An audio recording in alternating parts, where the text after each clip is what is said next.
7 black women have been shot in 7 days. Everybody's fair game. That is how city and county police describe the alarming increase in women being killed by gunfire. 50 women have been brutally murdered in Chicago. Their bodies left in alleys, vacant lots, and abandoned houses.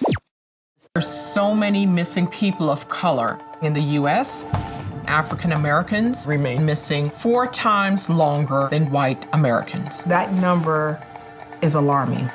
A recent study showed that the most abused group of people on social media, black women and women of color. Detectives say Stewart's car was found abandoned in East Austin. It was very unusual because the key was also in her car.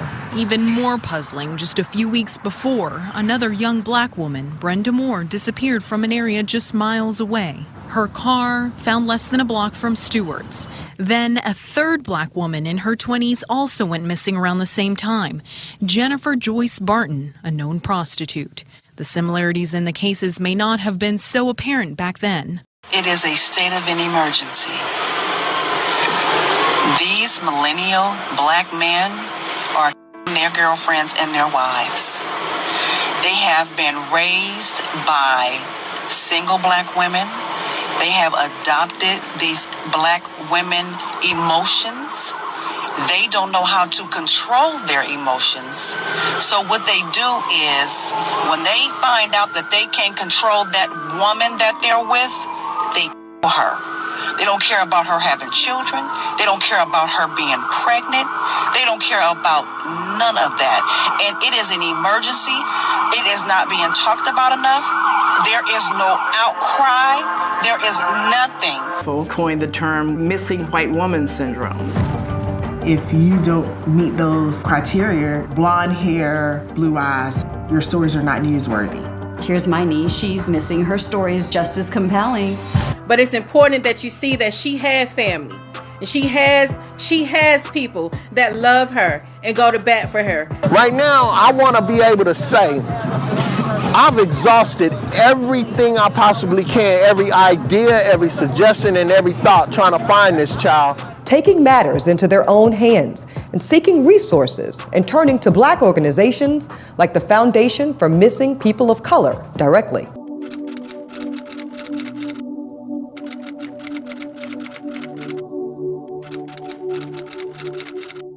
Black women and girls in the United States are disproportionately at risk for abuse, exploitation, and homicide. In 2001, there were hundreds of black women and girls that have been killed and their murders have gone unsolved. As this continues to happen, many believe their local law enforcement, government officials, and the news media are not doing enough with sharing their stories. Today, we will look at 10 unsolved cases from 2021 with hopes justice will be served to them and the many who have lost their lives.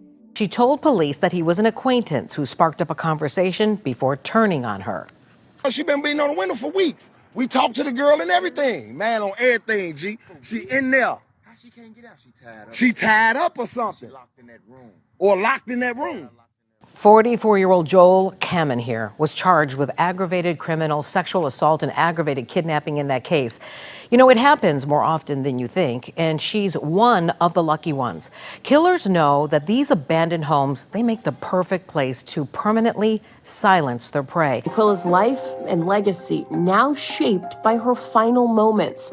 A brutal beating shared on social media, a vicious death while on vacation with friends.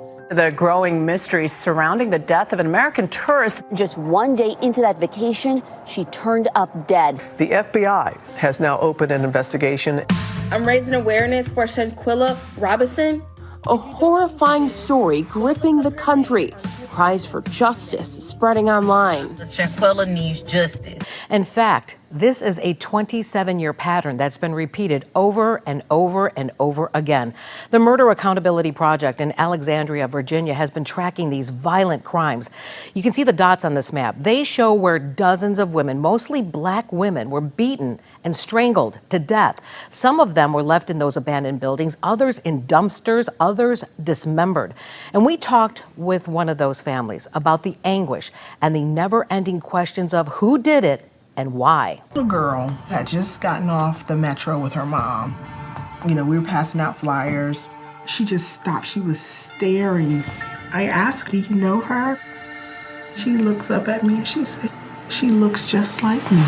USA Today looked at social media posts on the Facebook page of the National Center for Missing and Exploited Children. And what they found is that over a 3-year period, people tend to be more engaged when the missing children are white, especially white girls. More interesting is that the site actually posted more about missing black children, but the engagement there, it just wasn't as high as when the missing child was white. In what other ways are black women being attacked? And is it, I mean, obviously she's an actress who's responding to a show, but in what other ways are we seeing? So what we're seeing is pervasive attack. If you're a black woman and you have a social media account, if you're on Twitter, chances are you've already experienced abuse. 84% of the tweets that go to black women contain some type of abusive or harassing message. So by merely existing, the chances of you being attacked have increased. The police was like, how you know she just ain't leave? The detective kept saying she ran away. And I'm like, she didn't run away. It was like a punch in the face. When a black person is in distress, missing, it's not a big deal to law enforcement. Is it an imbalance in resources? Is it a lack of celebrity? Or do black rights, and in this case, missing persons of color, do they simply not get the same groundswell human rights support when compared to something like animal rights issues? Fam, what the hell is going on in America where it seems like you can kill a black girl or a black woman and get off scot-free? Nobody's being held accountable, no consequences, repercussions. I mean, what the hell is going on? I'm looking at the Shanquella Robinson case and the Zakiria Kemp case. They both really like the same damn case. Like, seriously. Both of them went out with their friends. Both of them died. And both of them, friends lied to their parents. And people trying to cover up a lot of stuff. This is crazy, man. Hey, the FBI, police, or whoever, they need to get it together. This is not, we can't keep standing for this. How in the hell all these black girls go missing, but they never found? All these black girls getting killed, nobody gives a damn. I'm like, let's be for real, y'all.